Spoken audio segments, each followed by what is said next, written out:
হঠাৎ শুনি আমার দিদা মারা গেছে আর সবাইকে যেতে হবে শ্মশানে। আমিও দেরি না করে ঝটাপট রেডি হয়ে চলে গেলাম আচ্ছা তুই মা শ্মশানে যাবি, তো মেকআপ সাজগোজের কি আছে? চলো আমার দিদা মারা যাওয়ার আর শ্মশানের ব্লগটা তোমাদের সাথে শেয়ার করি। আচ্ছা কে এর ব্লগ দেখিস বলতো? আর তোমাদের খেয়ে দিয়ে কাজ নেই, মারা গেছে তাই ব্লগ করবে, তোমরা দেখবে নিশ্চয়ই, তোমরা দেখো ভিউজ পায়, যার জন্যই তো ব্লগটা করছে।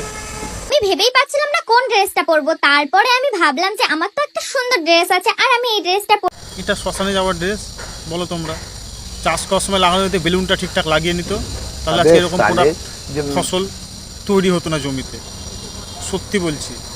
একটু মেকআপ না করলে হয় তো, একটু টোনারটা মেখে। আর এইদিকে চুলটা দেখো আমি একটু আঁচড়িয়ে নিচ্ছি, আর এইদিকে আমার লুকটা দেখো কেমন, একটু পরি পরি লাগছে না আমাকে? না পরি লাগছে তো, ডানা দুটো জল জল করছে, ছটা মারছে, পরি লাগছে তো।